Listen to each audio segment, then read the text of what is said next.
Mars, the red planet that has captured humanity's attention since ancient times. It appears in the sky as a bright red disk, but behind this facade lies a world of harsh contrasts, from the gleam of polar caps to vast, dusty plains. Today, we begin a journey that will blend facts, hypotheses, and scientific data to try to answer one of the most asked questions: can humans live on Mars? Quest for knowledge. Over the next 12 minutes, we will move from ancient signs of liquid water to modern technologies that bring humanity closer to meeting this challenge every day. Let's start with some interesting facts, things that seem strange or almost unbelievable.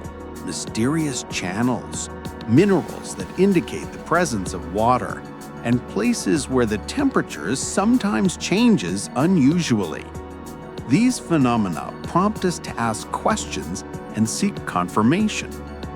The atmosphere of Mars is the first and one of the harshest constraints for life. It is mostly carbon dioxide with very little oxygen, and surface pressure is only about 1% of Earth's.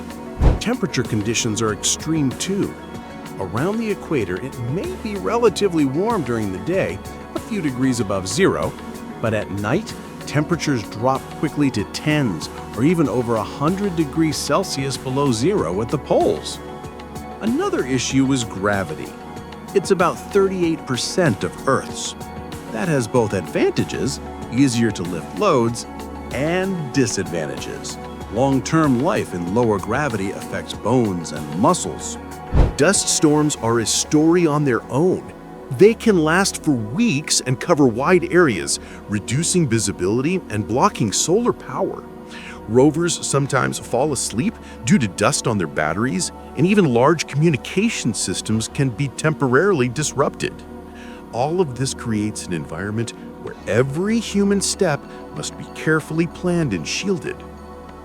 Water is the key to life. The question, was there water on Mars, has driven all Mars programs. Satellite images and soil analyses have shown ancient riverbeds, sediment deposits, and minerals that form in the presence of water. This gives us reason to believe that billions of years ago, Mars had flowing rivers and possibly seas. Today, water is mainly found as ice at the poles and possibly beneath the surface. Radar studies have indicated subsurface layers that may contain liquid water beneath thick ice. The problem is that temperature and pressure in the upper layers do not allow water to remain liquid for long. Specific conditions or salts that lower the freezing point are needed. For colonists, subsurface water is gold. Water is necessary for drinking, crop cultivation, and oxygen production via electrolysis. Therefore, finding water is a primary goal of future missions: to locate it, evaluate its accessibility, and determine how to extract it without enormous energy costs. The question of life on Mars is not just a matter of imagination, but a real scientific hypothesis. If liquid water once existed on the planet, microorganisms could have arisen and adapted to changes. Even now, beneath the surface, where radiation is lower and temperatures are more stable, niches for microscopic life could exist. What to search for? Primarily microbial traces, organic molecules, molecular markers, traces of metabolic activity. Rovers such as Curiosity and Perseverance have already found organic components in sedimentary rocks, though there is no direct evidence of living organisms yet. Another interesting research line is the analysis of atmospheric gases like methane. Methane has been detected on Mars in small quantities and even observed in temporal spikes, a phenomenon that can either have biological or geological explanations. The scientific approach requires caution. Every signal must be verified by multiple methods to rule out errors or earthly contamination. but the mere possibility of microbial life makes Mars an object of extraordinary scientific interest. When we speak of humans on Mars, we mean carefully planned missions, not random flights. NASA, ESA, SpaceX, and several other organizations are working on projects covering both technological solutions and logistics for initial flights. It's not just about delivering people, but creating systems that will allow them to survive and preferably operate autonomously.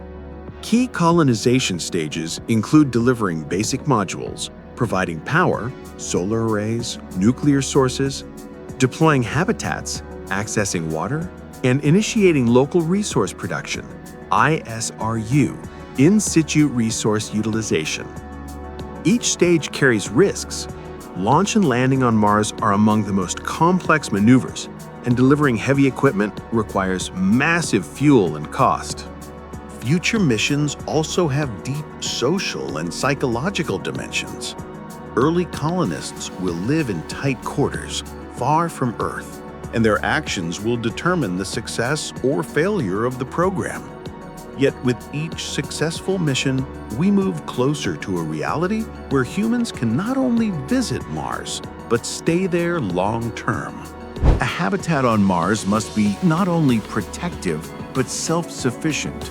Several concepts exist: semi-transparent domes. A habitat on Mars must be not only protective, but self-sufficient.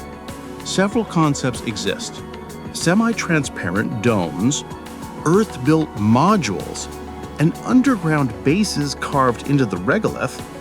The latter has an advantage. The soil itself can provide radiation shielding and minimize temperature fluctuations. Key systems include life support, air filtration and CO2 to O2 conversion, water recycling, power supply systems, and shelters for emergencies. Simultaneously, modules for scientific work, food farms, and workshops are needed. Psychological adaptation is equally important. Maintaining team morale is aided by routines, virtual nature, simulated daylight cycles, and communication from home in the form of digital messages. Habitat planning must account for both physical and emotional human needs. Solving the food problem is one of the most crucial aspects of survival. Growing plants on Mars is not just an experiment. Hydroponics, aeroponics, and soil processing with added nutrients can provide basic calories and fresh vegetables, reducing dependency on Earth resupplies. Experiments in low gravities show many crops can grow, albeit with specific traits. It's advisable to select fast-growing, high-yield, and nutritionally dense plants: potatoes, grains, leafy greens, legumes. Closed-loop systems are also critical. Waste is recycled into fertilizer, water is reused, and organics are returned to the soil. Beyond food, other resources matter: materials for repair, energy sources, solar, possibly small nuclear reactors, and methods to extract oxygen and fuel from Mars's atmosphere and soil. These technologies provide a path to long-term autonomy. Radiation is one of the key threats. On Earth, we are shielded by a magnetosphere that deflects most charged solar particles. Mars lacks that protection, meaning higher levels of cosmic and solar radiation. Long-term exposure increases risks of radiation illnesses, tumors, and genetic changes. Protection technologies include physical barriers, thick walls of regolith or water tanks that absorb particles, underground bases, and materials with high shielding capability. Pharmacological approaches, medicines that reduce radiation impact, are also considered. But each method has limits: heavy material weight, efficacy, and long-term consequences. Beyond radiation, there are other dangers: mechanical failures, psychological pressure, isolation, and medical emergencies without quick evacuation. Team training and preparedness are critically important in planning. When people think of Mars, their images are often shaped by books and movies, from classics to modern blockbusters. Fiction creates space for dreams, domed cities, Martian creatures, epic adventures. But science takes a different approach. It demands evidence and precise measurements. Dispelling myths is an important task. There are no urban jungles or intelligent Martians in the classic sense. There isn't a dense atmosphere that allows Earth-like flight. On the other hand, science reveals equally fascinating realities. The possibility of microbial life, subsurface lakes, resource strategies for colonies, and ethical questions of exploiting another planet. Imagination inspires, science verifies. Together, they propel progress. Imagination shows direction, science shows how to realistically reach the goal.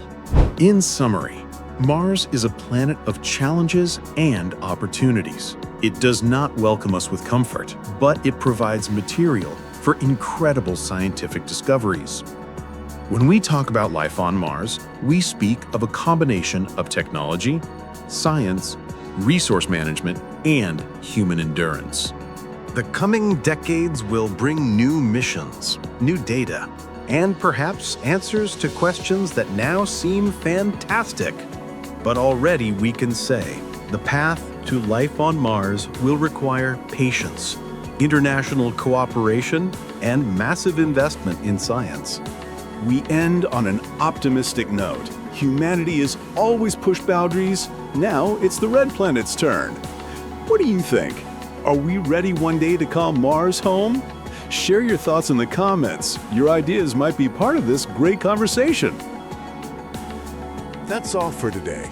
Thank you for watching and subscribe to the channel to see more interesting videos.